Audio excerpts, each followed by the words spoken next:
Today's guest is a legendary actor, author, thought leader, just a real vibe curator. He has a new book out called Poems and Prayers. We had a great time down here in Austin getting to know each other. Today's guest is Mr. Matthew McConaughey.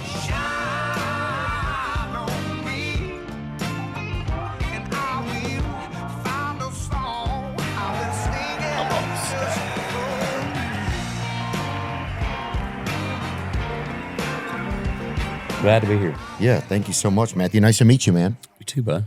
Where are you from? I'm from Louisiana. Which part? I'm from Covington, Louisiana, down there, about 40 miles north of New Orleans. Okay. I love Louisiana, where the weeds grow a little taller and the chassis is just a touch looser.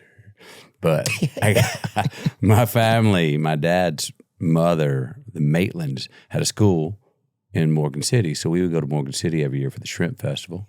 My dad grew up later, lived at City Park outside of New Orleans. And my best friend, who's since passed away, was from Zachary, Louisiana. And I was raised in East Texas, so that Louisiana humidity bleeds over a little bit over the border there, you know? Oh, yeah, it's like somebody just exhaling a big, hit a cigarette smoke over there. We used to hit Hearst Coliseum, man, because you could drink at 18, get over there for, my first concert was Rat. Yeah. Remember them?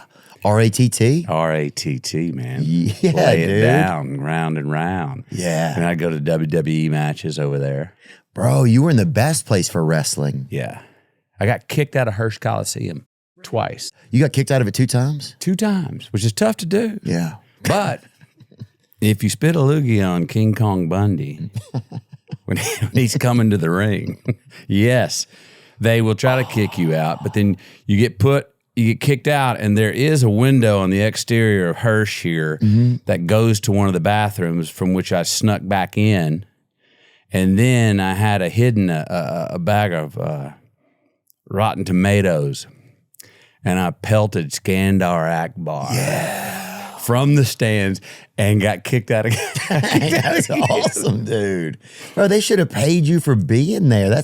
Bro, you're helping from the crowd. Bring up Skandar Akbar. There dude. he is. Yeah. God. Remember, he was that was the bad guy at that time. Always, dude. They always had that little kind of cheeky bad guy, you know? Yeah. We had Kevin Von Erich on here. Oh, there we go. And that was pretty special, man. that's cool. I loved wrestling at that time. It was so fun, man. Hacksaw Jim Duggan was my guy. Yeah. Hey, would they come out with the 2x4? Yeah. Dude, I saw him. I went to Hulk Hogan's funeral, and Hacksaw was there. Yeah, there we go. It was pretty cool, man. All my heroes were there. Like, I had figurines of them at home, and the figurines are taller these days than half of them are. A lot of guys like in wheelchairs. It was kind of tough to see because you see like just the remnants of these heroes, kind of like the stained statues in a way, you know? Yeah. It was pretty, it was magnificent and weird, you know? It's like, it was beautiful and sad. It's like, you almost want to pretend that things are just in a certain place and time, you know? Your book kind of goes into some stuff like that. Yeah. You know? Were you an Evel Knievel fan? I didn't get into him much. We'd see him like I think I saw him do one jump, but that might have been just a touch before I was like kind of awake to the world. I got into it because my brother turned me on to my older brother, Pat. Anyway, I was just thinking about, you know, fallen heroes and icons that, you know, I got to know him later in his life when. Evil? Yeah. Got to know him pretty doggone well, man. I was trying to, you know, there's still a story out there to be told on him, a movie to be made. And I was around it, developing it for 25 years. And, there we are, spoke at his funeral. No way. That's so cool. Yeah. What kind of guy was he? Oh, man, you know, he did not, the misconception are like he had a death wish. He didn't have a death wish. He had a life wish, dude. He was, as he said, he needed to jump because he needed to sweat in his boots. It was almost like, I think when he got on the bike and put his hands on the handlebar, I think his pulse went down. Meaning, there's certain boxers that get the shit beat out of them, and they're like, dude, you're taking 4 fights a year, it's too many. And they like tell you, no, I have to. My life outside when I don't have Right. to train or get ready for a fight. It's tougher on It's me. too scary. A lot of guys say that. You know, and I think he would always say like, hey, he wouldn't postpone any jump, even if it was impractical. Even if his engineer's like, dude, you're not going to make it. He was like, well, the American people want, and they paid their tickets and they're going to show up on time. We're going to do this. I mean, I think part of that for him, my opinion is that he was like, no, I have to jump. Right. I can't postpone these things. Well, also to have that level of integrity with time itself, with the clock of life, right? Yeah. To be like, because I'll postpone things. I'll be 10 minutes late. I'll be 15, 20. But to tell time, to tell like existence, I'm going to be there and meet existence right there. That's pretty ballsy. I mean, these days it's super ballsy, but I mean, I think it's a ballsy thing for anybody to do. But he was like Red Bull before they made a damn liquid. Remember? I mean, he was. Hell yeah. People would tune all in to the feel extreme something. sports, you know? I remember people just in the yard, just if he was going to jump one night, there'd have people out in the yard fucking drinking Dr. Pepper and fucking just massaging each other's shoulders. Pulling. Oh, yeah. And the thing, you know what happened? What got kind of sad, but it's just true, towards the end of his career, and I saw this it happened with his son at a jump too, is people first came, wow, he made the jump. Wow. Then it became like, I'm coming for the wreck. I'm coming for the crash. And I've been to jumps where, you know, because he always come out first, right? There's the ramp. Here we go. Gotta go. Oh, he's just bypassing. Yeah. You got a little tease. Yeah. Right? You got to do a couple of runarounds, get everyone going. Get the brawl off a little. And then he's getting the crowd going up, and they're on just, you know, pulling down. Come on, here we go. And then he does it. Boom. And soon as lands and makes it, it's almost like, I saw so many people like, oh, shit. Yeah. Stomp the cigarette out, throw that Dr. Pepper in the trash can and leave. Yeah. Dang it. You know? Yeah. Good for him, but yeah. No, but he made he was a legendary cowboy, man. Let's look at one of these. This is Caesar's Palace. Oh, he created this. He was in a motel and called the head of Caesar's, all right, and said, hey, my name's, Bobby Bernstein. I'm with ABC Wide World of Sports. I hear this guy, Evel Neville's going to jump your fountain. And they're like, what are you talking about? I don't know Evel Neville. I don't know what you're talking about. Hung up the phone. Called back. Another voice impersonated. I'm with the Wide World of Sports. His name's Bob Knight. I hear this Evil Nevil's going to... He did it like 3 times. And finally, the guy on the other end at Caesars was like, who the hell is this Evel Neville, Evil Neville guy? Find him. Right. And they ended up calling back. Evil answers his phone as Evil and goes, yeah, I'll do it. And worked out the deal. But he created that jump. And this jump is, look at the violence afterwards. I mean, he jumps the fountain and look at the crash, man. Boom! Here we go. Oh, shit. Oh, can we talk impact? Bro, that's, yeah. There ain't no smoke and mirrors with that, man. There ain't no mattress that's going to fix that. No, sir. That ain't no posture. That ain't AI. You didn't fix that in post to make it look worse. Oh, Evil. Oh, dude. Yeah, there was just something like, there was something special about that time where it was like, I don't know, the moment meant so much more. You know, there used to be something about the past that the moment you couldn't copy it, you couldn't record it. Like, I think that's why those times, you talk about some of this in your book, man. And it's like about time and like, God, like the moments of when I was a kid or sitting there laughing with my friends, like the moment was so much more real because you were never going to get it again. Right. And you couldn't necessarily record it, and you sure as hell couldn't share it. There's a study on this, man. I don't know if I'm going to say it's like 20 years ago, but 25. The moment was the biggest dopamine rush. The jump, the cresting of the mountain, the pulling off whatever you tried to pull off. Yeah. Scientifically measured, the biggest dopamine hit. Cameras and, mobile devices and stuff come out. It slowly turned to the recording of the moment, the snapshot. Okay? Not the cresting of the hill, but we just recorded it. The ownership of the moment. The ownership of the moment, right? And then what has happened now, and has been around for 25 years, the biggest scientific dopamine hit that we get as humans is not the doing of the deed, is not the recording of the deed. It is when we press share. Really? Now that's, a little bit like living in the third person. Like we're all running around going, my rush is not when I run for a touchdown. My rush is when I see myself on the Jumbotron running for the touchdown. And that's a slippery slope, man. You know what I mean? Well, it's slippery, but it also seems hard to even conceptualize who I am then, you know? Yeah. Am I myself? Am I just a viewer of myself now? Yeah, that's it. We're much more voyeurs now. Right. And our identity comes from being objective, trying to look at ourselves from outside. And now comes from, well, what did you think of what I did and how? Yeah. And that's the worst. What did you think of what I did? Because And that's that'll be my definition of who I am. Yeah. That we got to watch that. Dude, my sponsor tells me, he's like, you're not who they think you are. Yeah. You're not who you are. And you're not who you think they think you are. Yeah. I think I might. I don't know if I messed it up or not. Well, no, but I hear what you're saying. Yeah. He's like, but yeah, it's just interesting how that. Especially with these kids these days, man. It's hard enough as adults. But I think as adults, we put our thought process onto them, and I think they live in a different world and realm that we kind of can't conceptualize because they don't seem as affected as, you know what I'm saying? Yeah. And it's hard to even know. No, I hear you. I hear you. But I hear what you're saying too. It's like, I'm not trying to be a dinosaur either. No, I want to be a you don't dinosaur sound like dad. one. You know what I mean? I don't want to be one of those when my kids are going, oh, geez, yeah, it sounds like, give it another TED Talk from back in the, No, Yeah. But I hear you because there's some things that they're just with. It's just part of their vernacular. This thing's an extension of their arm, that kind of sharing and socializing. What do you mean? That's like having a conversation. Yeah. And we're going, I could say what you and I were just talking about because they could understand it. They would go, okay, but that's not how it is. Yeah. Right. It's all fascinating. I mean, even we were talking about like, I just got back from the Ole Miss game. I know you were Congrats. It was fun. You guys are rolling, man. And Lane's doing a great job of keeping y'all mentally in the right spot with all this noise about him going to Florida or elsewhere. Yeah. He big boyed it.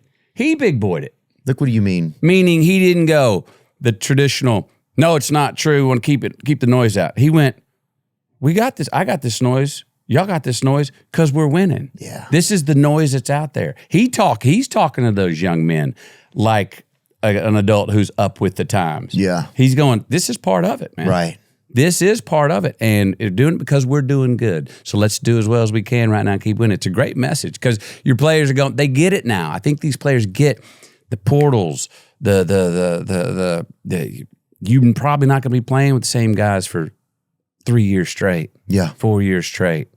You can transfer in season. You can go here. I mean, there's 2 portals now, I think, aren't there? Aren't there 2 portals during the season? And I'm actually I'm a Vanderbilt fan, but I'm friends with Lane, and I grew up as an LSU fan, right? And sometimes people are like, sometimes they'll be like, well, you're a fair weather fan or something. I'm like, but now like you're saying, there's kind of like there's kind of like fair weather franchises in a way. It's like they're changing players so much and things and that, and they expect you to lock in like my dad did or like I did when we were kids. It's like if you buy a jersey, the guy's gone, then things change so much. So I think it's interesting some of the expectations sometimes out of fans, Yeah. Well, it's harder to create as an organization, as a team, as a school, as that. Oh, this is our brand of football. Last one to do it in the pros was what? New England. No matter who came and went, it was Belichick's way of football. It was Tom Brady, quarterback. Yeah. Robert Kraft is on. There was a certain way. Remember, big names would come to New England, and there wasn't a lot of press about them. And all of a sudden, next week, you're like, oh, they got dropped. And it wasn't no big fanfare. It was like, you didn't play our way? You're kind of gone. Right. We're good if you're not our way. Our way is our way. Yeah. So now when you're plugging in so many players, and we're going through this with Austin FC, our soccer club, do we have a brand of what they call football, soccer, this is how we play? Coaches and players can be plugged into our system. It's harder to do because players are moving around.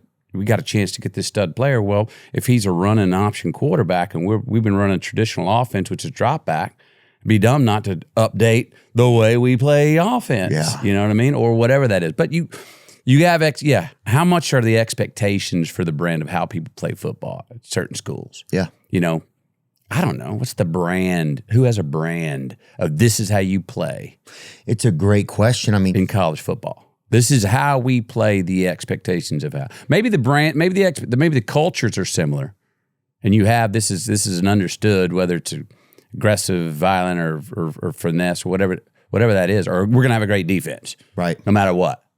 Well, Saban had one kind of. Saban felt like he had it. He did. I feel like Sarkisian is a guy that is very much, he is the boss there. You know, there's an energy there with him that is very cut and dried. Yep. You know, but yeah, when I was growing up, it was like Pittsburgh kind of had the defense, Yeah. Baltimore had a defense. Yeah. There was a toughness about those places. You had San Francisco that was always a great passing attack. Yeah, I don't know. I guess like. Yeah, if you have Earl Campbell back there for Houston, or you have, what's the guy for big boy out of Alabama for Baltimore? Oh, Derrick Henry. There, if you have them, you've gone, okay, we're going to be a running team. Yeah. You know, yeah. Yeah. Okay. Yeah. You know what I mean? Have you ever hear that Bum Phillips quote on Earl Campbell? I don't know what listeners y'all remember Earl Campbell out of the Tyler Rose. He played for Dallas too, didn't he, or no? No, Houston. He played for Houston. Yeah, the Oilers at that time. Oh, yeah. The Oilers ended up in Tennessee. That's where I live now. They ended up in Nashville. So they would give, Bum Phillips was the coach, and he would give Earl the ball like 35 times a game. Yeah. And reports started coming out going, man, are you worried about the wear and tear on Earl, giving him the ball that often? Bum says, no, not really. That ball ain't that heavy. That's awesome, dude. Well, you used to have just so many good personalities. There's a Jim Mora talking to reporters. Will you look it up? Saints, Jim Mora. Playoffs. This is even before that. Oh, it is? Oh, yeah, bro. Wait till you see this. He's talking about his team. But yeah, playoffs. He was great, man.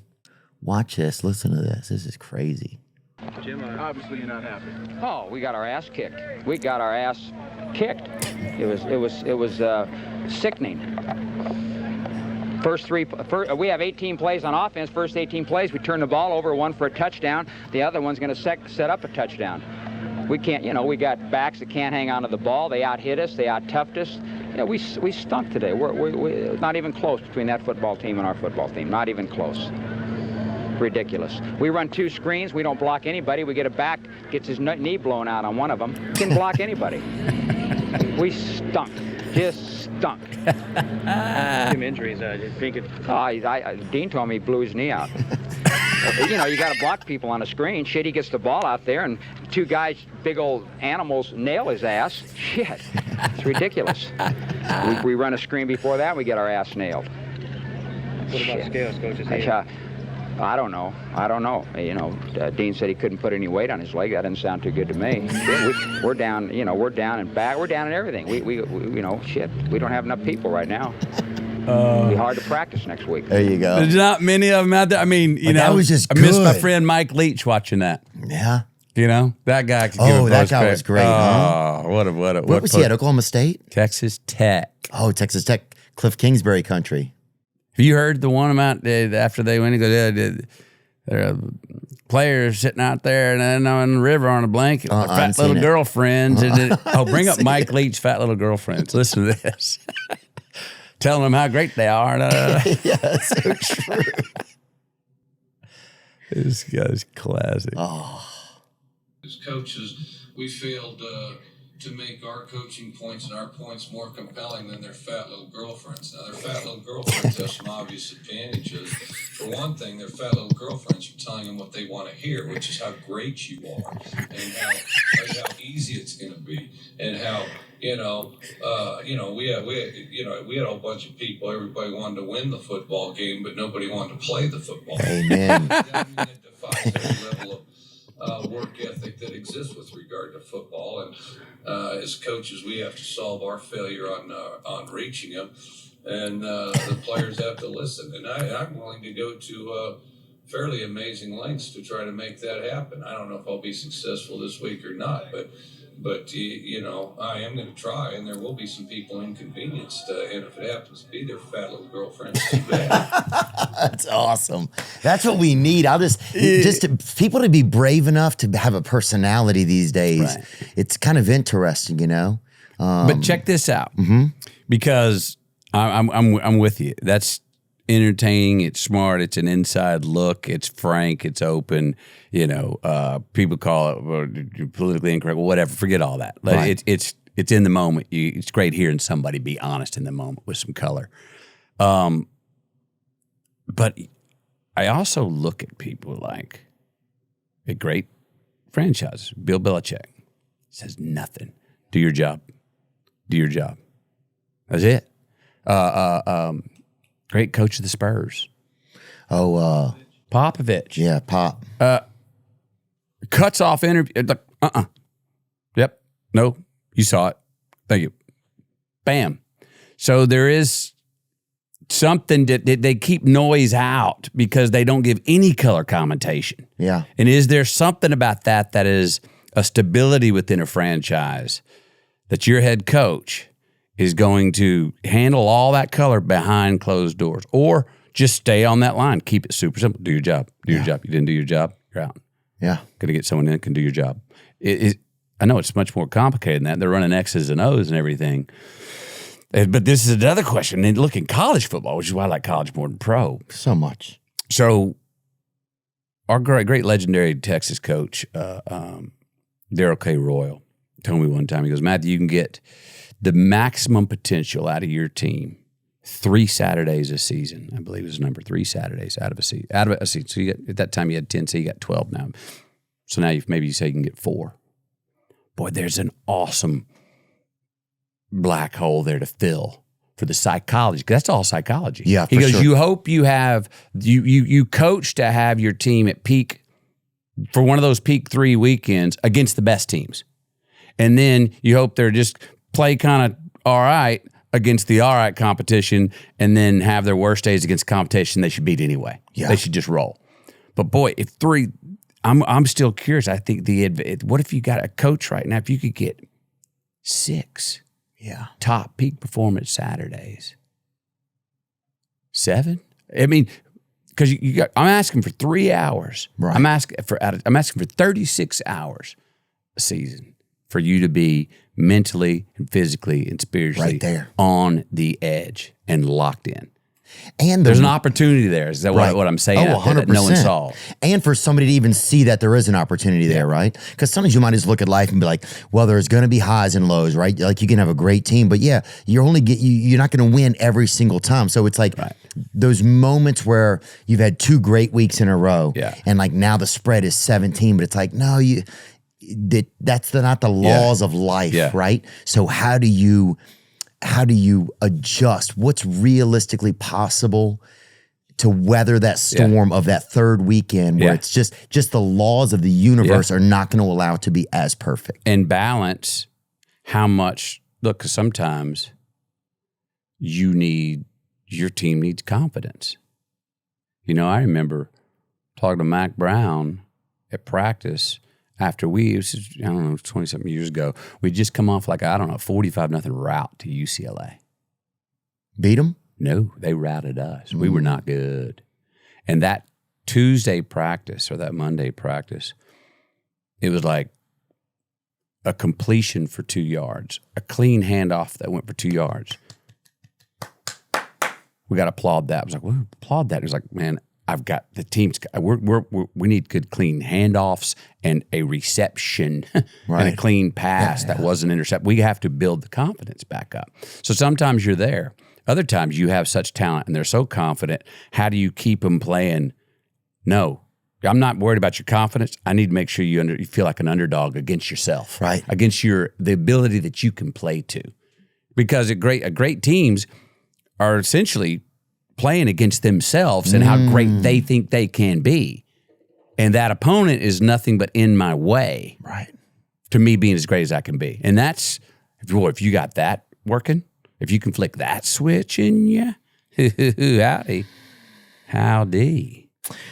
Well, in your own life, because this is something I think about a lot. I think about confidence and ego, right? And I've always had a tough time knowing what my feelings are. Like when I was growing up, I didn't have a lot of feelings, I think, and so I didn't know what a lot of them were. Yeah. And then as I've gotten older, it's like... You didn't have feelings? Or when you had feelings, you just didn't know what the hell they were about? I didn't know what they were. So I couldn't tell if I was like, have like instincts or uncertain, like what was like... like when it was making decisions, I couldn't tell what was instinctual or what was me making a choice. Just, I just had I just didn't have a lot of feelings when I was young. And so it was kind of like a late bloomer in some of those worlds. But one of the things I struggle with sometimes still is just like ego and confidence, you know? How do you know, you know what I'm saying? Because one can be super dangerous. One is healthy. Well, look, man, I think ego's gotten a bad rap.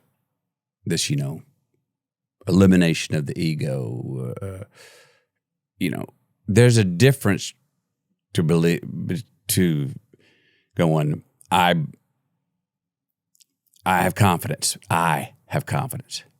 Then there is, oh, look at me. The difference between I and me. Me's the objective one, right? Me's that Jumbotron, the Hoyer one, where you're going like, oh yeah, how do I look? I look good. There's where I get my confidence from something I saw myself outside of myself. Confidence with the I, which I think is true ego, when we handle it right, is I think extremely healthy. I mean, man, it's like judgment. You got to have judgment, or you have no identity. And where do you get judgment from? Well, part of that, I believe, is part of the ego of I am discerning because I prefer this over that. I expect this more than I expect that. Experiences. You know, for myself or from others. Now, ego can get out of check when it gets into the look at me. Yeah. But when it's coming from the subjective place of like, no, I'm prepared for this. This is what I'm fashioned to do. I have the ability. I'm capable, and I'm willing. I'm going to go do that. And no one's going to judge myself harder than I'm going to judge myself because I believe what I am capable of doing. I mean, look, I wrote about this in Greenlight since a little bit in Poems and Prayers. These roofs, these limitations we put on ourselves, we make those up. And that's a cocky-ass thing to do. Who do we think we are? To put limitations just on put these roofs on our ability if we have that ability. Now we get into what's humility. Humility, which is a word I had trouble with because growing up, especially in religion, humility, I always kind of cowered. My head kind of, my shoulders came forward, my head kind of got down, and I didn't know how to have confidence with humility. How do you have confidence and be humble? And then I heard a new definition of humility or being humble, admitting that we have more to learn. Now that definition, all of a sudden, my shoulders backed up, my head went high. I said, "Oh, I can dig that. I'm in. I have more to learn." Because that's an active humility kind of. Now I'm going forward. It's affirmative. Right. I can still be graceful, still be empathetic, and listen, but I'm not. And it's retreating. Like I'm not. You know. Yes. I'm not being passive necessarily. I think we got to have a healthy ego. And empowering taking on of knowledge and admitting you have more to learn. Yeah. It was a freeing, sometimes a definition of a word for me, like, oh, I never thought of it that way. Now I understand it. Yeah. Sometimes it takes 40. I didn't learn that one until I was 45. Yeah. So for 45 years, hey, get off your toes. You better be humble. I was like, yeah, I'd cow down and miss opportunities. And not be the first to speak up if I knew the answer or something, or pass the buck too often. And that's like a false modesty. Oh, shoot, no, I'm not Yeah, me. it's really pretending to, it's like, oh, let you see me be modest. Yeah, and it's bullshit. It's you're lying. It's kind of cocky in reverse. Yeah. You should know that Prize Picks is America's #1 sports picks app.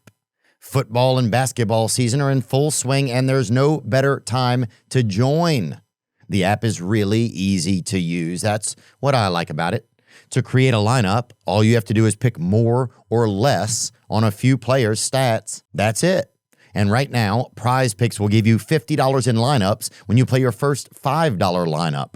Win or lose, you get $50 in lineups. Use promo code Theo when you download the app and sign up today. And best of all, on Prize Picks, on top of picking players now, you can now, starting this week, pick teams and even culture events. What does that mean? It's as simple as that.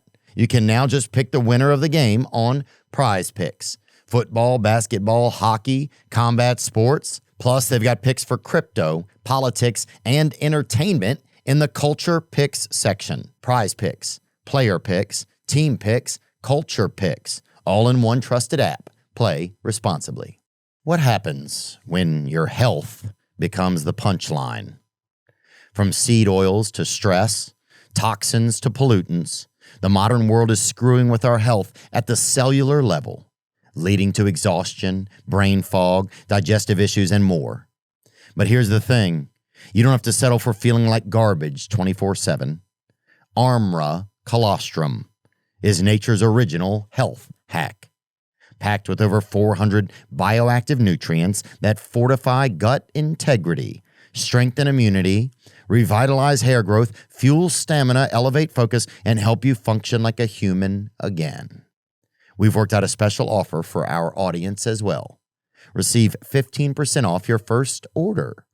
Go to tryarmra.com/Theo or enter THEO to get 15% off your first order. That's TRYARMRA.com/THEO. Every business is asking the same question. How do we make AI work for us? The possibilities are endless, and guessing is too risky.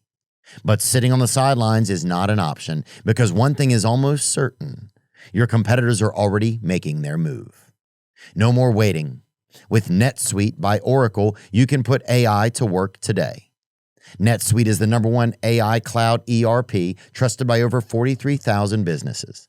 It's a unified suite that brings your financials, inventory, commerce, HR, and CRM into a single source of truth. Whether your company earns millions or even hundreds of millions, NetSuite helps you stay ahead of the pack. If I needed this product for my business, it's what I'd use.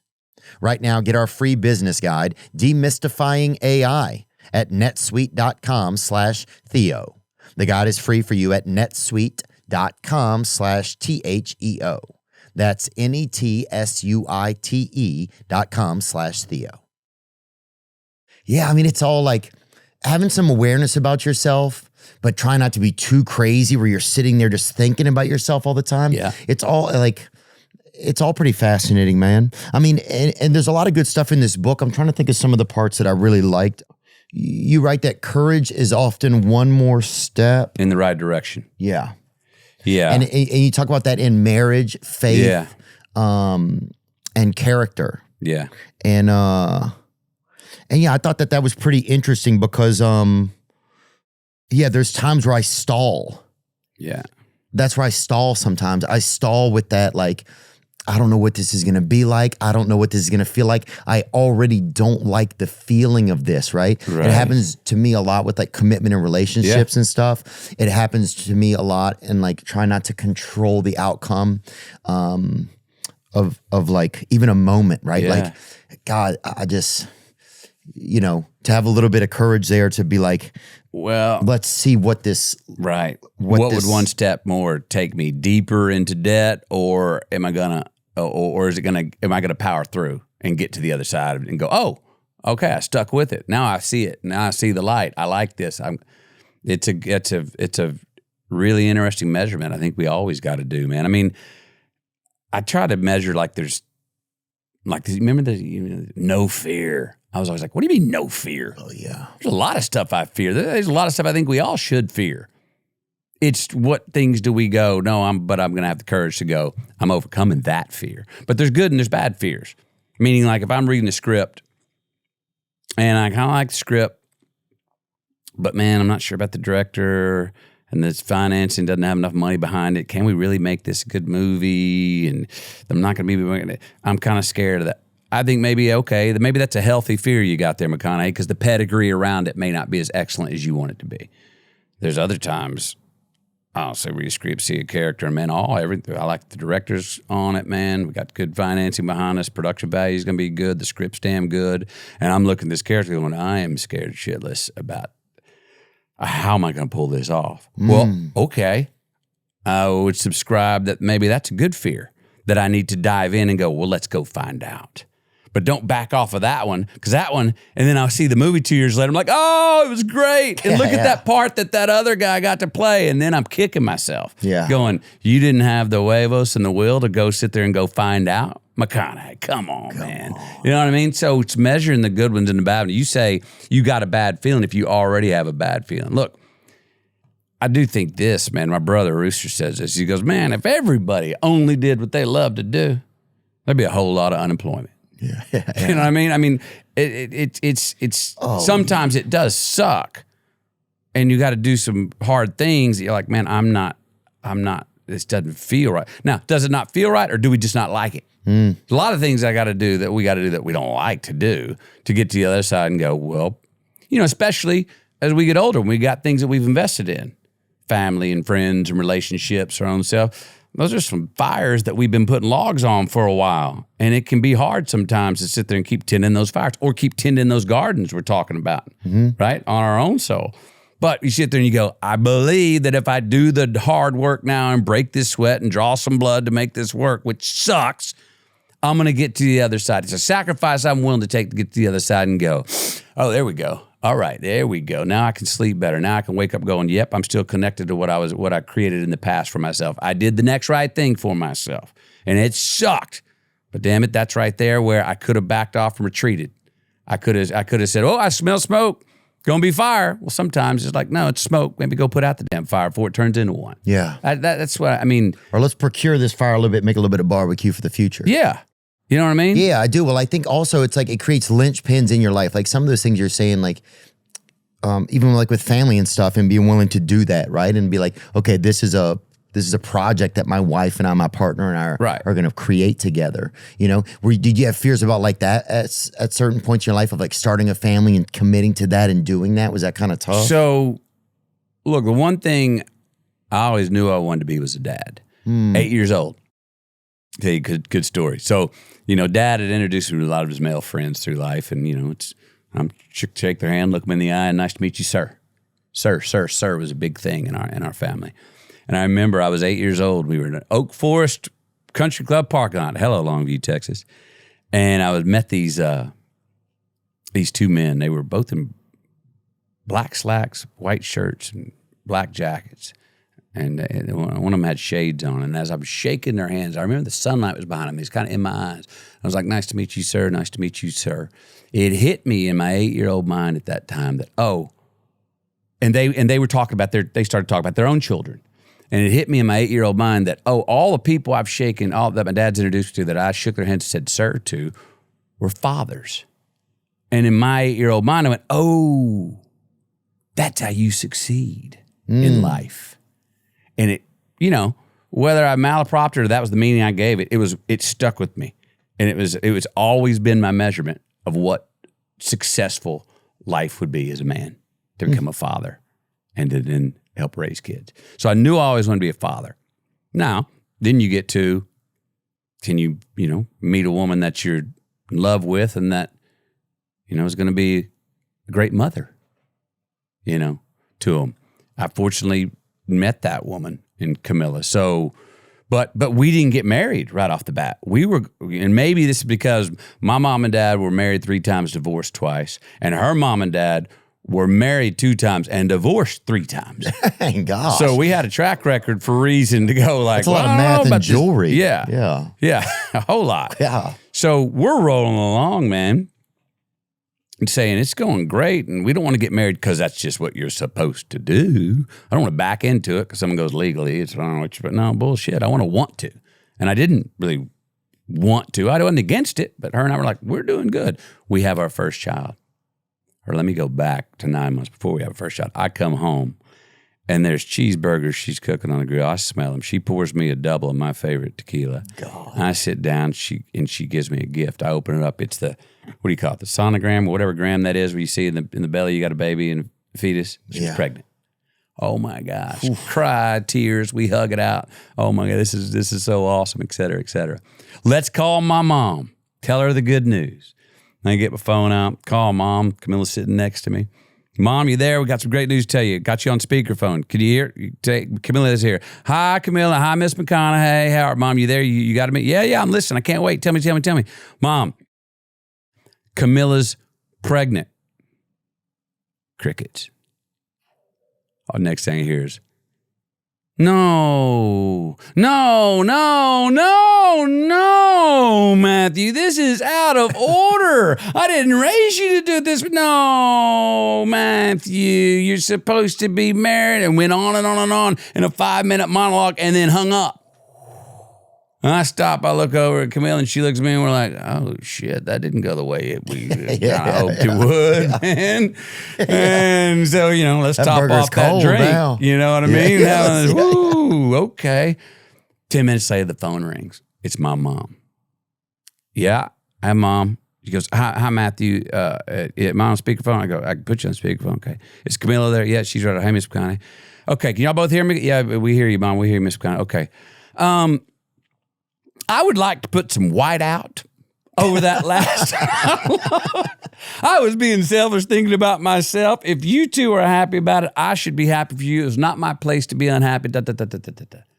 So we had 2 children before we got married. But yeah, I mean, look, the big project, as far as I can tell, the one that's non-negotiable. That's the thing. Can we find non-negotiable projects that we go, nope, when I'm lost and don't know what the hell I'm doing, or I'm looking for my North Star, what are some things in our life that we can look at and go, if I concentrate on that, I can't go wrong. Right. Sometimes that's just it. Like, I still have it now. Maybe I don't know what new things I want to do. And when I'm kind of lost and wobbly, I'll try to look at the things that I go, like family, like fatherhood, like the marriage, and go, if you work on that, McConaughey, you can't bogey.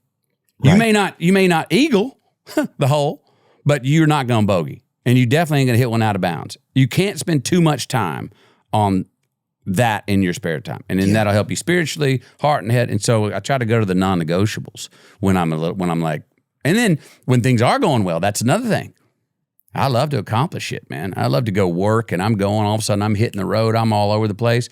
How do I keep my marriage and my fatherhood out of the debit section? Yeah. How do I, because I don't have the time, as much time. That's another challenge when things are going well, personally, to take care of those non-negotiables. Yeah. Yeah, I mean, I think a lot, like, if I don't know what to do, I try and, like, it's always, like, help others, Like, that's the thing, like, that's probably been the thing that's been most helpful in my life. If I don't know what to do whenever, it's trying to help others. Think of somebody else, call somebody else, see what they're doing, get out of myself. Yeah, heard. There's, like, that prayer, it's like, God, I offer myself to thee to build with me and do with me as thou wilt. Relieve me of the bondage of self and take away my difficulties so that, I don't remember the end of it right Leave now. me of the bondage to myself. Leave me of it, off it. 3rd step prayer it is. Yeah. Offer myself to thee to build with me and do with me as thou wilt. Relieve me of the bondage of self that I may better do thy will. That's it. There we go. So it's just like, God, my problem is me right now. I'm just I'm sitting here. I'm breaking myself up and putting myself into a joint and smoking myself. You know what I'm saying? Right. I'm just getting high on something here. Yeah. And it can be a low point or a high point though. Yeah. That's the thing. Sometimes I think it's like, I've thought it's just the lows, but it's like, even if I get too high on myself, it's like, that's not good either, Well, it keeps our pursuit not about it's talking to the godliness within us, the more godlikeness in us that we can be, that a lot of us are striving to be. That pursuit is such a valuable pursuit, religious or not. To have a connection to a creator, to not that's feel higher. Right. That you're not going to reach, but you're going. I mean, otherwise I would feel so homeless. If I don't want my soul to feel homeless, There's a lot of people that feel very homeless. Well, you talk about just like your own like times of faith and like how hard it's tough to keep that connection going, and to work on it more. It takes maintenance, doesn't it? Yeah, it takes a lot of maintenance, man. That's probably my biggest. That's where my ego will get out of control, where all of a sudden I take for granted that I didn't just pull it all off of my own. Oh, and I start thinking I did. And I do the math and go, I did. Yeah. And all of a sudden it's like, ooh, here comes humble pie pretty soon. Yeah. Oh, yeah. I mean, that's a tough thing. I mean, having a relationship with having a relationship with our Creator and giving ourselves, like saying, God, giving thanks, getting a good perspective for ourselves. Has there been practices that you've used realistically over the years? I'm sure once you have a family and stuff like that, some of that starts to maybe get more built into you. But just because there's an actual component that's right there alive. Yeah. But have you noticed for yourself? There's having kiddos is in some ways are how we become immortal. If we're fortunate enough for them to outlive us. Yeah. And if we're fortunate for them to have kids and pass on a lineage. It's like you first have a kid, you're like, I have helped create a being that is outside of myself, but my blood and so is in them. Yeah. It's a certain way to immortality. And I don't mean in the religious sense of, if you live this way, you live forever because you get to the gates in the kingdom of heaven. Yeah. But it is a mortal way of going, no, just kind of scientific, evolutionary wise. It's a way to become immortal. And I find there's a great power in that and a great freedom and responsibility that comes with that because you're shepherding your future self through your child or what you're for 18 years, so to speak, generally in the household before they go off into the world. So you're taking care of yourself. Right, in a weird way. By taking a chunk of yourself. By taking care of it's our greatest children. I mean, it's the greatest export. And it is the most closest piece of art in the world that we'll ever put out. Yeah. Yeah. That's pretty fascinating. Yeah. Do you and your family, do you have any traditions that really mean a lot to you guys that you have felt like have helped you establish more of a sense, like a familiar sense, like a team sense kind of? Yeah, I mean, my wife's better than my family ever was on the actual rituals. I mean, my family's like, everyone come over for Thanksgiving, we're going, and it's like swing by the pit and get some food while you're doing it, and we're going to sit down? Well, not unless everybody wants to sit down. Yeah. My wife's like, no, I'm setting the table. Right. And we're sitting down and doing this. Yeah. And we're going to say prayers before, and everyone's going to go around. That's one of the things we like to do. Call it around the horn. Everybody, before we eat, share something out loud, something you're thankful for. Yeah.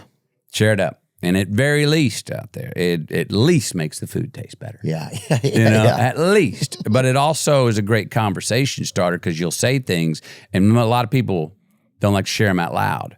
And it'll start a conversation with somebody that you didn't know. Why did you say you're thankful for that thing? Oh, I didn't know your grandmother just got out of the hospital. Oh, I didn't know that you did good on that test last Tuesday, and you're thankful for that. And it's a great way to get a conversation started. We practice that. We are we have dinner each night. It's a small ritual, but in the busy worlds of today, it's huge to have that down, and everyone comes in, and you hear a little bit about the day, and it's kind of like the team gets together, and I was talking to my kids. We were talking to kids about it the other day. I was like, look, talk about these bonfires we have. Our family, we're calling it a bonfire, not a campfire. Bonfire, boys and girls, let's go, man. This is a non-negotiable. We created it. We're on our way. We think we're doing all right. Let's keep putting log wood on this fire. But you three kiddos, you're responsible for going and chopping wood here too, and bringing the log back to the fire. It's not just me and your mama, right? That are doing that. It's talking about back to sports. We were in the very beginning. It's a team effort here. Yeah. Y'all got to start adding that. Yeah. And have the confidence yourself that you do have a log to add to this fire. Right. I think encouraging kids to think and feel like that, it's important, because kids don't know how to think and feel. I think there's like this understanding that people just know what feelings are and what's happening and like what their responsibility is as a brother or a son. It's like a lot of that stuff has to really be kind of instilled, I think. I think you're right, because I'm guilty of giving the Cliff Notes version of things to my kids sometimes, where they're like, I think is like, well, duh, you understand that, you know what I mean? Like little things, man. Hey, how do you wipe your butt? Yeah. You know what I mean? What's deodorant for? You know what I mean? Little things you're like, well, duh, and like, no, if you're wiping your butt with deodorant, it's gonna burn. How would I know? Yeah. Things you got to let them know. There's that extra step a lot of times, and I think we think that kids are just adults in a way, like sometimes, or you know? they saw it somewhere, they picked it Yes, up, that they already know. Because that's the other thing. You do find out a lot of things that they did pick up that you didn't know they knew. Right. And then you start to be like, oh, well, and you try to help them anyway, and they're like, I already know this. Yeah. So it's like, it's probably a little catch, But there's a whole lot of things that, they don't know. You know, it's in our family, one of the things is, when are the kids ready for this type of movie? Yeah. Or a PG or an R or something. And and what content is in there? I just don't want, there's some certain things in life about love, about violence, about all the ways of the world that I don't necessarily, I want my kids to get it from an outside piece of entertainment before they have a context of understanding it from me and their mother. For sure. Like, let them understand it first before seeing it for the first time. And their emotions are going all over the place for pleasure or pain, but they don't know what it all means. Right. Or does that happen? Well, Sure. So I want the context coming from their mom and dad first, so they can then see it and go, I understand that was however realistically that was done and how that affected me. But I understand the context of that scene I just saw. And that's why I try to hold back certain content, you know. Oh, I think that makes sense. From the kids to have just an understanding of the reality, so you can at least appreciate it, but know that that's fiction. Right. Yeah, you got to be a keeper. You got to be a keeper. You know, you're running the kennel. You know, when you're doing that. You know, if I could go back in time, one thing I would start to do would be to start saving my money a little bit earlier, even if it was just a little at a time, just a little here, a little there. Just give it a chance to grow. That's what Acorns does. Acorns is a smart way to give your money a chance to grow. Acorns is easy. You can sign up in minutes and start automatically investing your spare money, even if all you've got is spare change. That's what I love about Acorns. That's why I got my nieces set up on it, just to give them some understanding of how to save. Sign up now and join the over 14 million all-time customers who have already saved and invested over $27 billion with Acorns. Plus, Acorns will boost your new account with a $20 bonus investment. Offer available at acorns.com/Theo. That's acorns.com/THEO to get your $20 bonus investment today. Terms and conditions apply. See acorns.com/terms for details. Paid non-client endorsement. Compensation provided, incentive to positively promote Acorns. Tier 2 compensation provided. Potential subject to various factors such as customers' accounts, age, and investment settings. Does not include Acorns fees. Results do not predict or represent the performance of any Acorns portfolio. Investment results will vary. Investing involves risk. Acorns Advisors, LLC, an SEC-registered investment advisor. View important disclosures at acorns.com/Theo. It's game time, folks. The holidays are when entrepreneurs cash in. Seasonal drops, gift sets, pop-ups, all of it. And if you're running your business on Shopify, they keep everything going smoothly, so you actually get to enjoy the ride. They'll take your sales game to the next level for the holiday season. Some of the best holiday seasonal drops I've seen are those weighted blankets people were making. People were just tying weights to them, just putting concrete on the back of them, painting concrete on the back of them, leaving them, weighting down, and everybody wanted them. People were buying them out the yazoo. Shopify puts all your business in one spot. No chaos, no spreadsheets from the Stone Age. Just, hey, I can actually do this. Whether it's a side hustle, a full-on store, or you're shipping stuff halfway across the world, Shopify makes it way easier than trying to piece everything together yourself. So whether it's t-shirts, hot sauce, or something nobody's thought of yet, head to shopify.com/Theo and get started. That's how you go from just talking about being an entrepreneur to actually being one. Jump in with us on Shopify. This episode is sponsored by BetterHelp. Shorter days don't have to be so dismal. It's time to reach out and check in with those you care about, and to remind ourselves that we're not alone. As seasons change and days grow dark sooner, it can be tough for many. This November, BetterHelp is encouraging everyone to reach out, check in on friends, reconnect with loved ones, and remind the people in your life that you're there. For you, maybe it's calling grandma, or writing a letter to someone, or grabbing lunch with a friend you haven't had time for lately. And if you or someone you know is having trouble this time of year connecting with others, there's BetterHelp. BetterHelp therapists work according to a strict code of conduct and are fully licensed in the U.S. This month, don't wait to reach out. Whether you're checking in on a friend or reaching out to a therapist yourself, BetterHelp makes it easier to take the first step. Our listeners get 10% off their first month at betterhelp.com/Theo. That's betterhelp.com/THEO. I was at Ole Miss, dude. Lane Kiffin's crazy. That guy's absolutely crazy, dude. He took me to yoga class, right? He goes to this yoga class. I'm in there, right? Yeah. And I think he has the heat on his phone. He's hijacked the heat system and like this. So he's sitting over there. Pumping up the heat? Yeah. I mean, just like Hot yoga? like Putin over there. Yeah, he's got it way hot though. And he's even holding a lighter in there, like adding a little bit of heat to the room. But at one point, he's like wandering around and just like saying things to people and whispering like affirmations. Wait, is he in the class or is he teaching the class? He's in it. He's not the teacher. Okay. And the teacher has like the microphone thing on and she's kind of pointing at him every now and then. There's a picture that we just put up yesterday from, and I don't know if you can even see it. It might be out there somewhere. Can you raise it up a little bit? I can only see his head. And this seems like a shot you got to see out. Okay. That's lame, but find the other photo too if you can, Nick. But he comes in, he puts a peppermint in my mouth, dude. And his hand kind of even touched my lips a little bit. And we're both straight males, you know. I mean, he has a family. I hope to have a family, but he just like, I'm like, and I'm in there sweating, dying, basically trying to look okay, you know. And sorry I wear a towel like that. I was raised by a single mom. Oh, this is you over on the right? Yeah. Is this post-peppermint? It's post-peppermint, yeah. But I mean, Lane is crazy though, dude.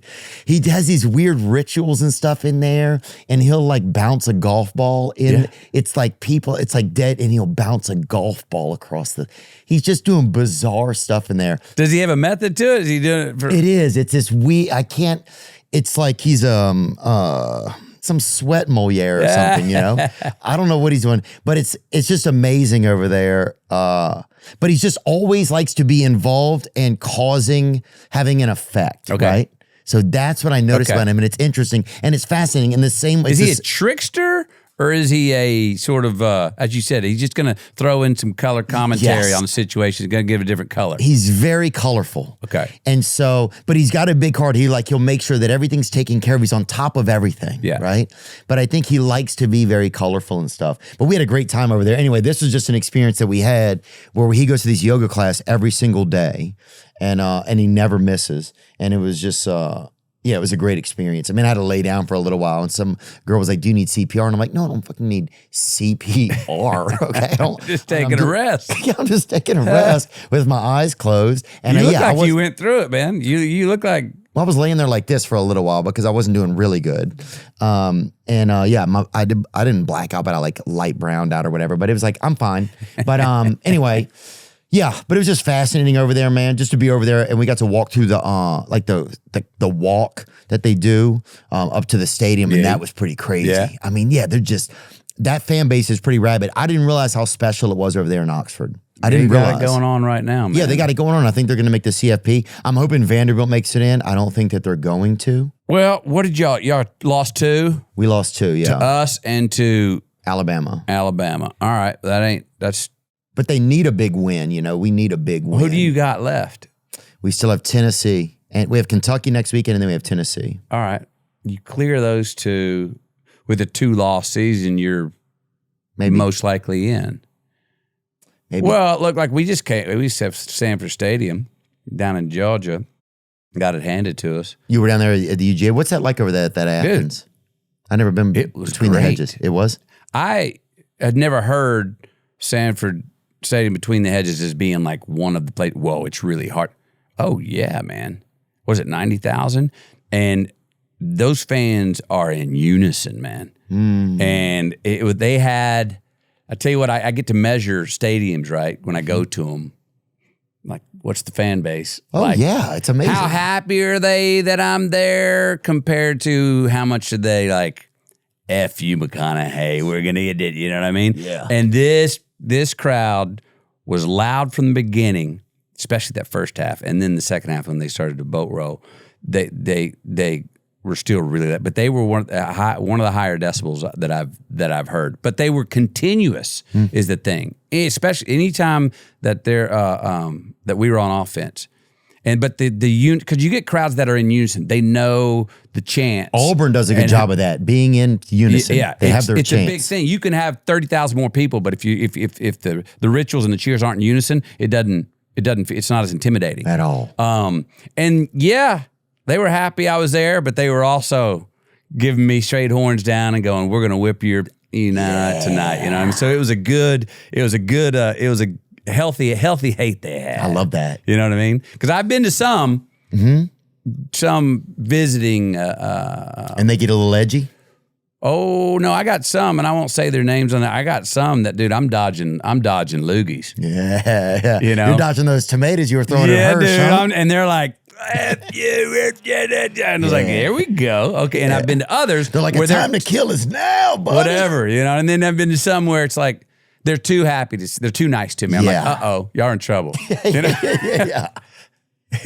Dude, how great is it though? Is there anything better than being a college football fan? I don't know if there is. It's great. And the SEC is one of the best forms of tribalism in the world. I love hearing that. I think I agree with you. I didn't know. I toured so much, I'd never gotten to have the fall off. So the past, I've been in 9 games this year, I think, from different stadiums. Probably 5 of them were at Vanderbilt Stadium. But it's just been amazing, dude. Like to go to Alabama, to go to Virginia Tech, to go, we're going to go to Neyland in a week or two, to be at Ole Miss yesterday. Just to see some of it and just that, like, what it's about for them in those places. Yeah. Well, and Athens, that's basically just college town. And they were just, the fans were great. And they were loud and they were rabid. But to go, one of the things I love about being in the SEC, I can't wait to go. You know, been in Tuscaloosa. I can't wait to go to Death Valley LSU in a night game when we go there.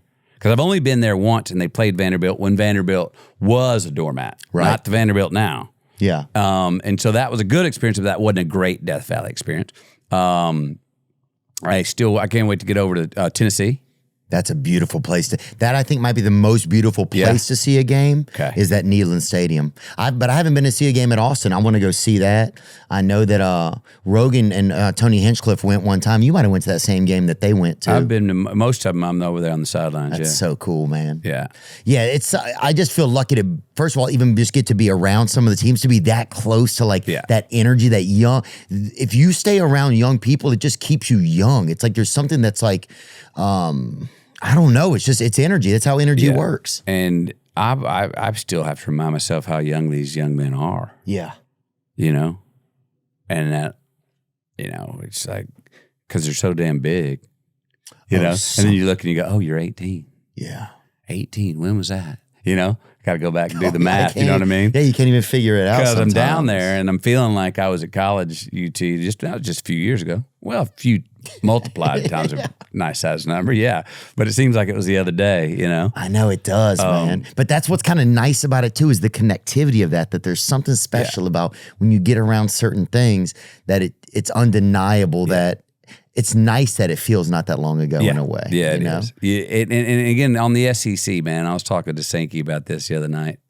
They're the only conference that wants to fight, absolutely draw blood like brothers on a Saturday night when you're in the game. But after the game, we're the SEC. Yeah. And the only conference that you go to, and if you beat an SEC team, beats another team from that's outside of the SEC conference, they may chant their name, Tag LSU, or Tag, but they also chant SEC.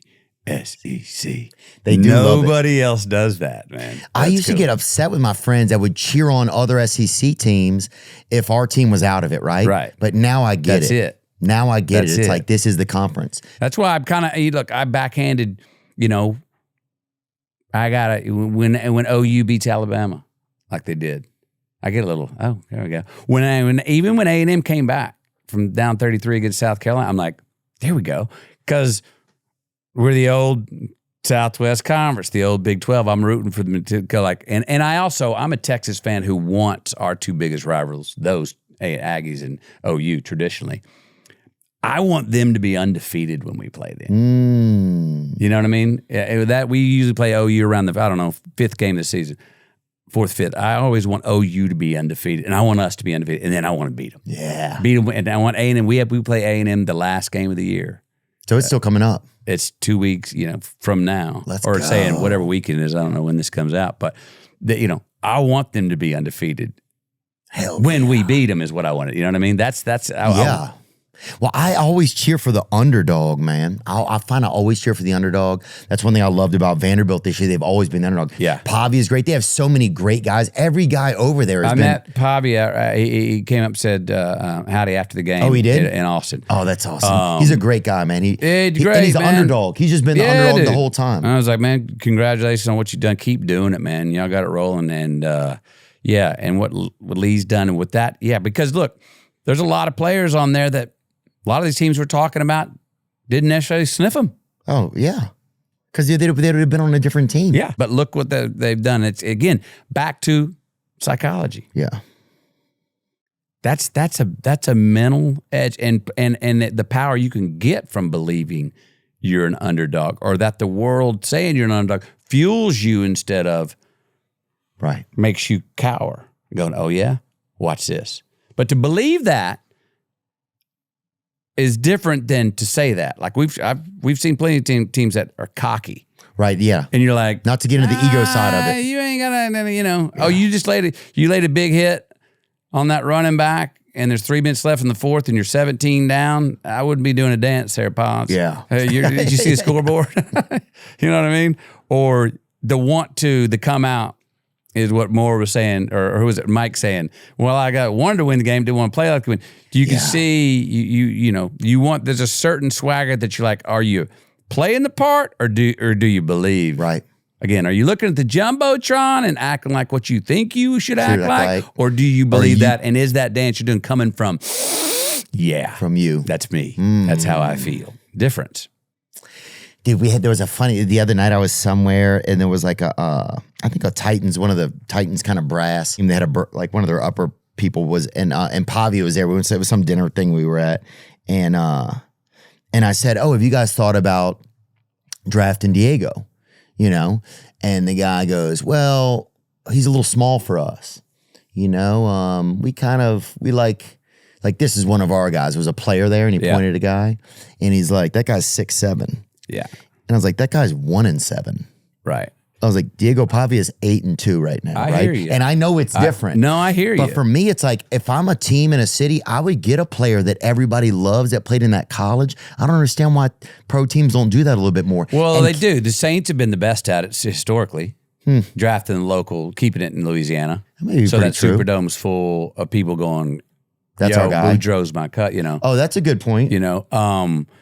Look, I don't know how much that really works in the pros because it's a new singular brand business. I'm with you. I like the sentiment of let's keep the home cookum going. Yeah, right that's here, how I mean? think. That's how I think. I like that kind of stuff. Are you still teaching? Were you teaching classes at UT? Yeah.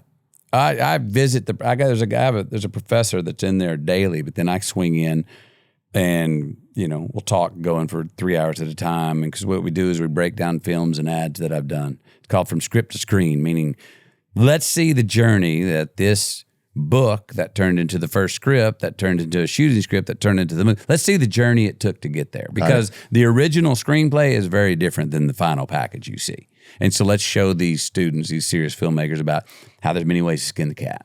And so I'll go in and we broke down most of my films and then I have the director come in and talk about certain scenes and it's a badass class. Dude, I've loved, I used to go perform up at, in Huntington, West Virginia all the time. Yeah. Where you guys shot your Marshall movie. Yeah. And that was awesome, man. And one time the guy that survived yes, Dawson. He was speaking at the hotel that I was staying at. He was speaking. When was this? How many years ago? More or less. 16 years ago. 16. 12, 10. So we had done We Are Marshall, which is probably 20 years ago? Might be, yeah. Yeah, so look, I don't want to speak on Red's behalf, but this story I heard, and I hope I'm getting this correct. If I'm not, excuse me. But that, that crash in 1971 with that Thundering Herd team, everyone in Huntington was somehow related to that. Yeah. All right? Whether by blood or by family or by that was the identity of the town, the college at that time. And a lot of people retreated. We showed up to go tell that story, and they were skeptical of Hollywood coming to tell their story for good reason. For sure. Like, which version you right. you telling about? Right, you're going to add some elements that are just going to make us look bad. You're going to make sort us of look thing. like that, Well, Right. our director, McGee, did a really cool thing. He let the whole town know in the paper, hey, anybody can come by the set. Anybody who wants a script, I'll give you the script.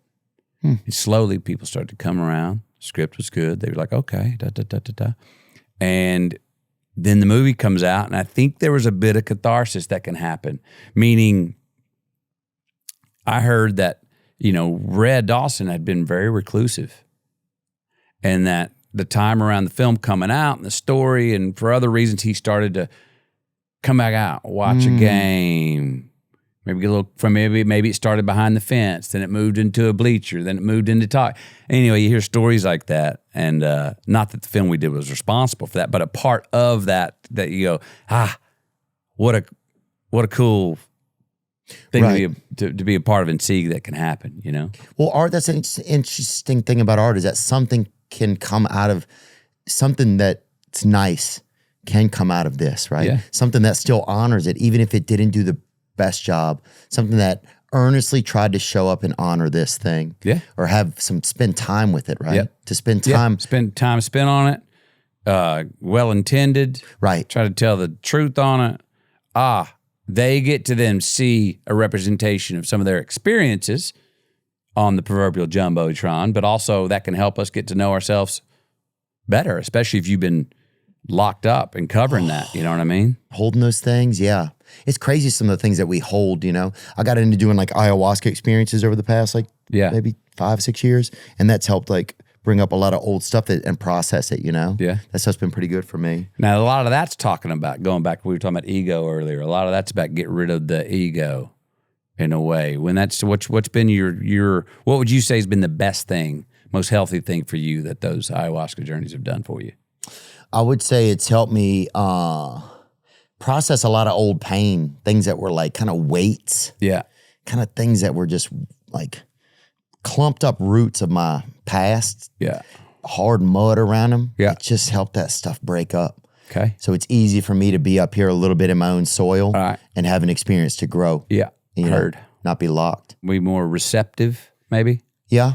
And not stuck in a lot of, kind of burned off a lot of old, low self-worth stuff. Some of this Yeah. started to kind of disappear, Yeah, good. Have you had any experiences like that? Not with ayahuasca. I've had, my own, most of my big sort of breakthroughs spiritually have come on singular journeys that I took by myself to places where they didn't know my name. And putting myself in those places, whether it be in Africa or the Amazon and Peru, where everything that I relied on was stripped away. Or the year I spent in Australia as an exchange student, where all of my conveniences and my talismans of identity, whether it was my name or my nation or my state or my family, they're all stripped away. And I was forced to rely on myself and forced to kind of look up and go, I'm listening. And when that truth comes on you, man, it's like a gentle as a butterfly, but strong as a lightning bolt. And you got some things that hit you sometimes. You go, remember this. When you go back into the world and all that onion starts to get re-peeled again, you start to take on all these things and play these different parts and get these ideas.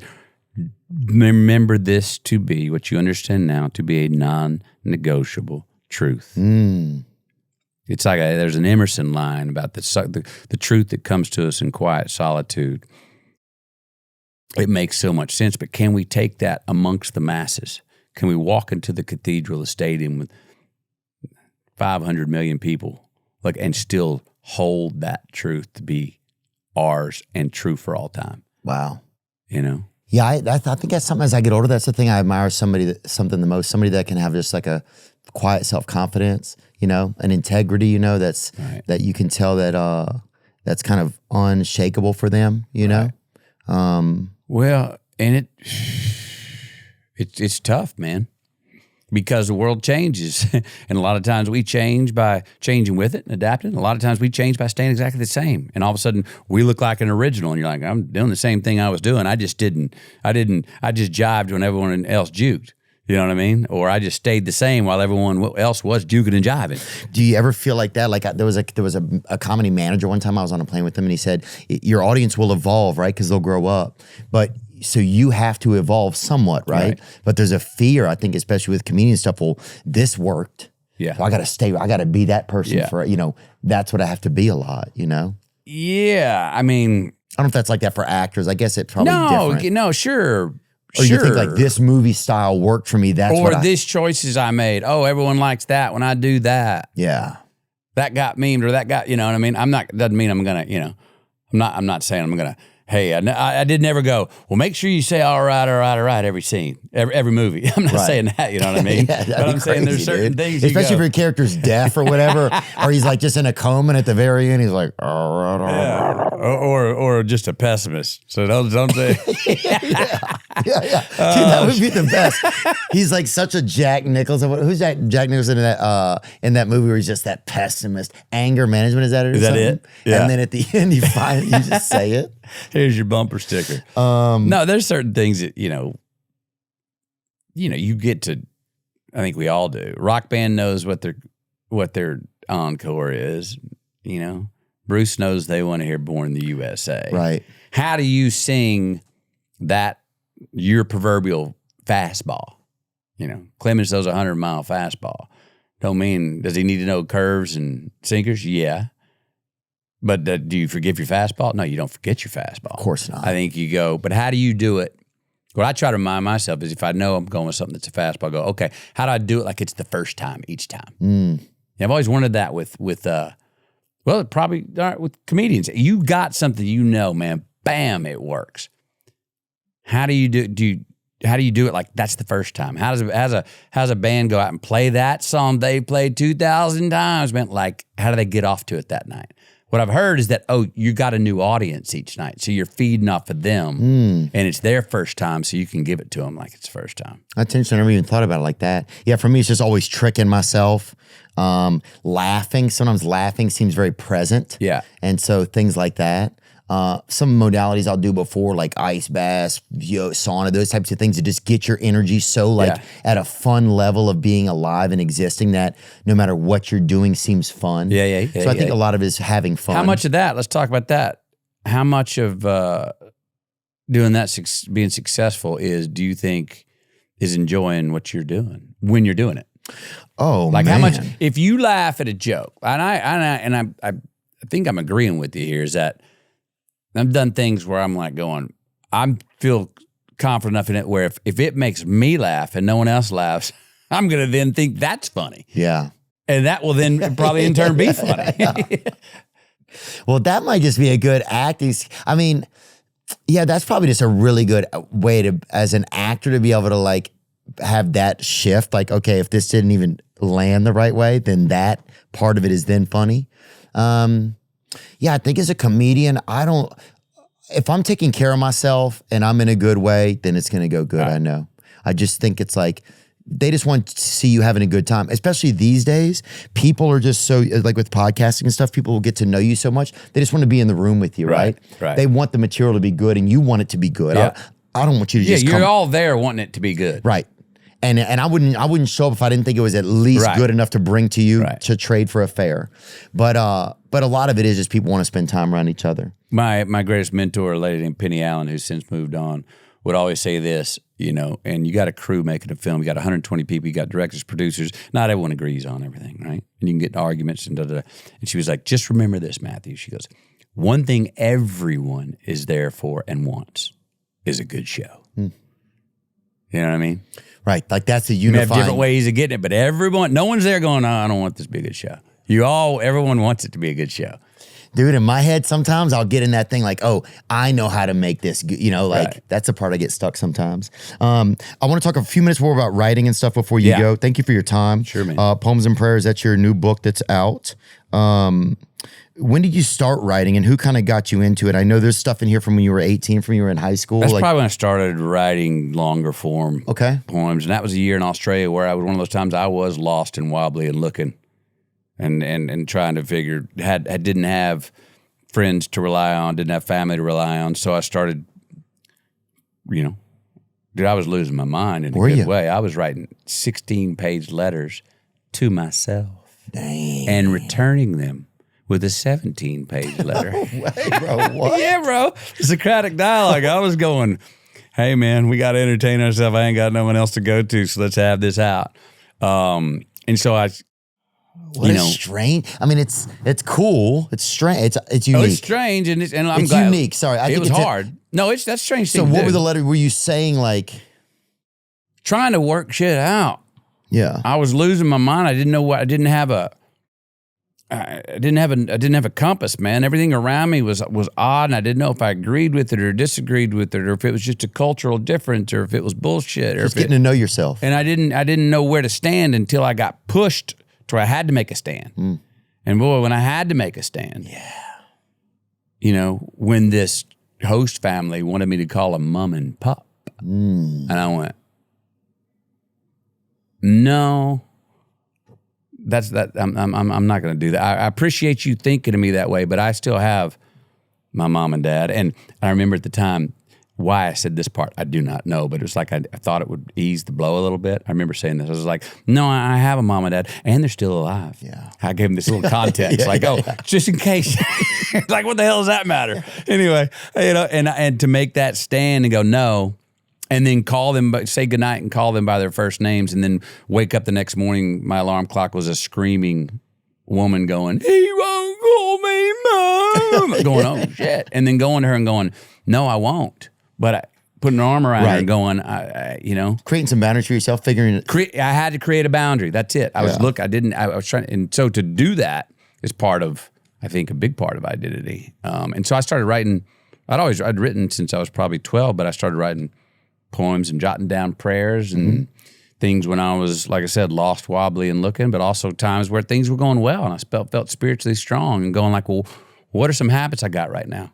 What are some ways I'm seeing the world where the world seems to be, I'm putting this out of my soul and it's music and the world's kind of throwing back the next beat right at me and we got a tune going. Yeah. And then I stepped in shit. Oh, well, that's part of the tune. Right. They laughed at my joke. Hey, that's part of the tune too. Oh, they were crickets. They didn't laugh. Yep, that's still part of the same song. Right, so, it's all part of the same song, yeah. Instead of trying to get this song, like just the perfect song, just recognize it's a long song. It's a long song. Yeah. And so poems and prayers, look, I'm trying to sell Sunday morning like a Saturday night. Meaning, there's a lot of good stuff. Whether it's you bringing up stuff in the Bible that has a lot of good stuff for living. There's a lot of good things we've learned from mentors and other philosophers and great books and wisdoms of the past that we're told to do. And I know this, no one really likes to be told what to do most of the time. And we also don't really like to get advice. I don't like getting advice. I tell every director I work with, I tell them right off the bat, I'm easy to work with. Just don't tell me what to do. Right. You know what I mean? Or and then I'll tell them, even like that, you find a way to make me think it was my idea. There you go. All right? That's I'll even know you did it, but don't tell me. And I'll just go, there you go. That's right. You know what I mean? But if you can put it in a rhyme, if it can have a bit of a ditty to it, if you can dance to it, and it's a good word, it's more fun to digest it. It makes the broccoli taste like candy. Yeah. And you go like, oh, okay, I can have a beer on the way to the temple. Thank you. Yeah. You know what I mean? Right. I mean, I'd rather have a beer on the way to the temple and be headed to the temple than say I'm abstaining from having a beer, but headed the wrong direction to the desert. Right. Yeah, I never liked taking suggestions. It's always been hard for me, I think. Well, it's tough in your life when things go pretty good sometimes to like want to relinquish the wheel, you know? Hell yeah. But at the same time, when things are going well, you're responsible for that. Don't give up the right to believe in that you had your hands on the wheel. When things are going well, we should not be so humble to believe that, oh, it's all just fate. Yeah. I think God wants our hands on the wheel. And I think my hunch is God's going, I got too many people relying on fate.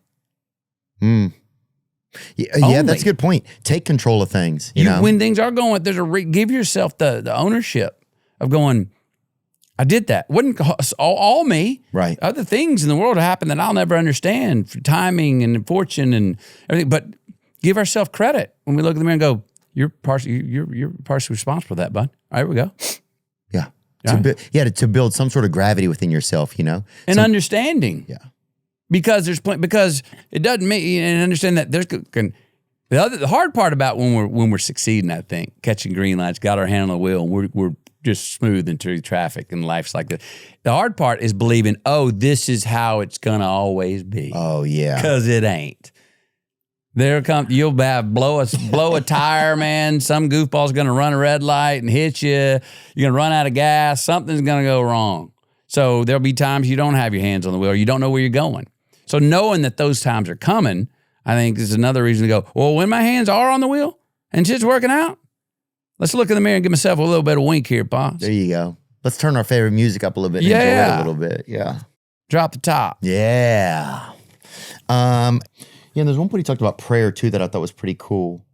Prayer is worship, putting our heart above our head. It's a beautiful sentiment, man. Prayer comes from worship, which means to literally bow down so we can put our heart above our head. So it's a physical, engineered act to listen to our heart. Compassion, kindness, forgiveness, peace above our head. And we live in a world that is we're told head above heart, man. Yeah. Make it more, quantity, win, however you do it. Head up, look at the Jumbotron. Right.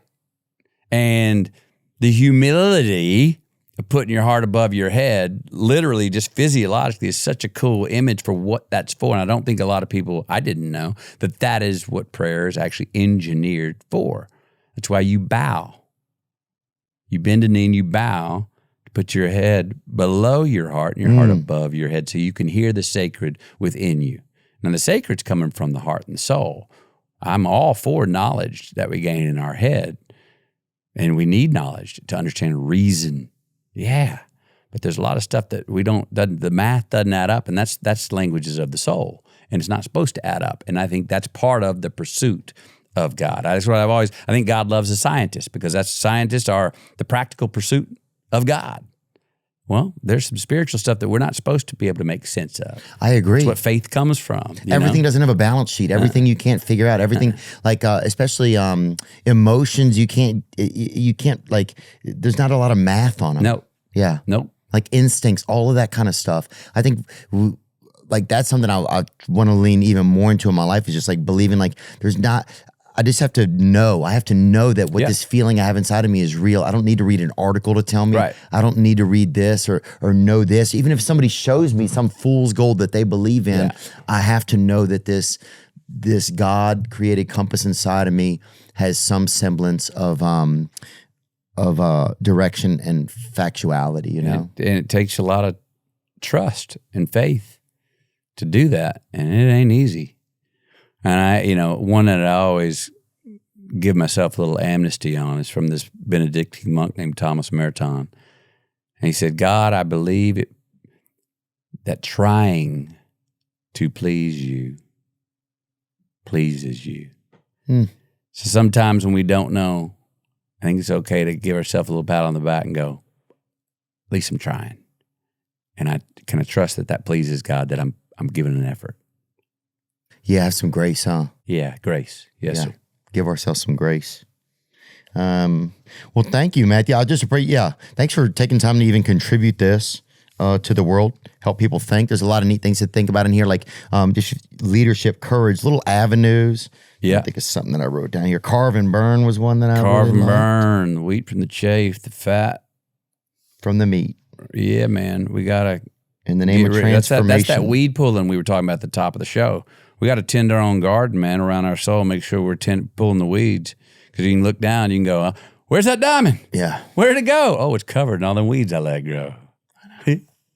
In the name of transformation, die a little instead of completely. I really like that. Yeah. That's really about like having that extra beat of courage, that just believing that there's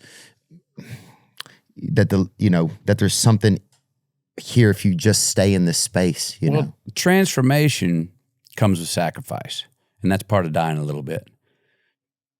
If you're nothing but transactional all the way through life, not transformation, if you're only transactional relationships, if you're only seeking work or things that can only pay your bank account, or things that you know that are definitely that are quantifiable, right? That you know the outcome, right? There's not a lot of faith in that definitiveness. No, and that transaction, if it's purely for transaction, if our life is purely transactional, then I think you die. In the end, you die all the way. You die a lot. You're dead. All right. Transformational, you will die a little. It's because you're making a sacrifice to live forever. Mm. Yeah, it's cool, man. There's a lot of neat stuff to think about in here. A lot of prayer, too. Do you have a kind of a prayer practice, or what's that been like in your life? Or what did you even learn when you were a kid? Do you remember the first time that you ever prayed? We can finish on that conversation. First prayers. My mom was a big baseline gratitude, and we grew up Methodist, which is, wasn't a lot of fire and brimstone. It was more be thankful for what you have and try and multiply that with yourself and others.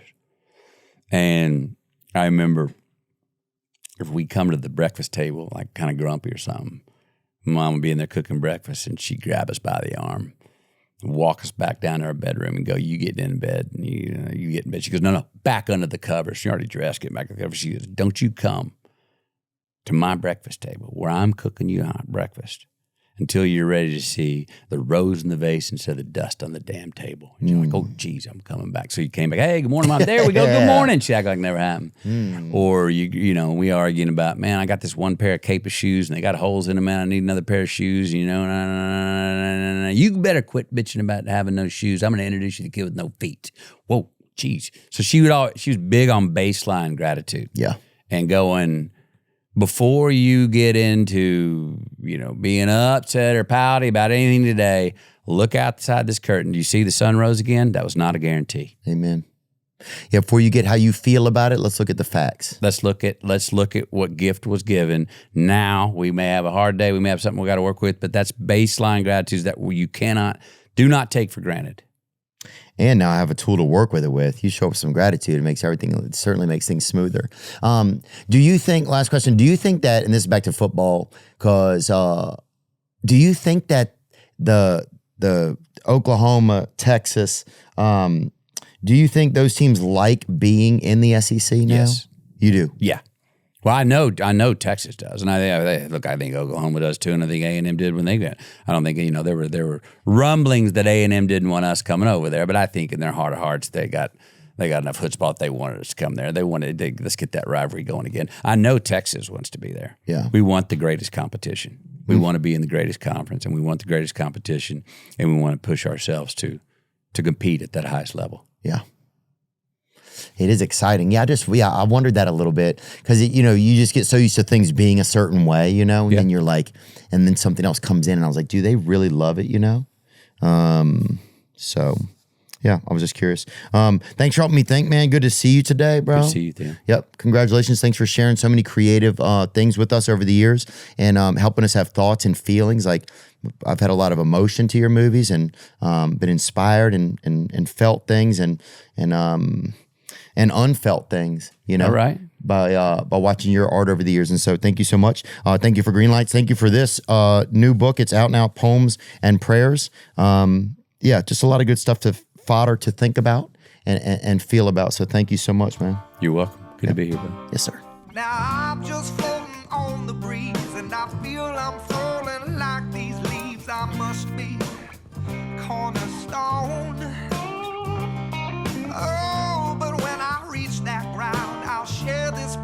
of mind I found I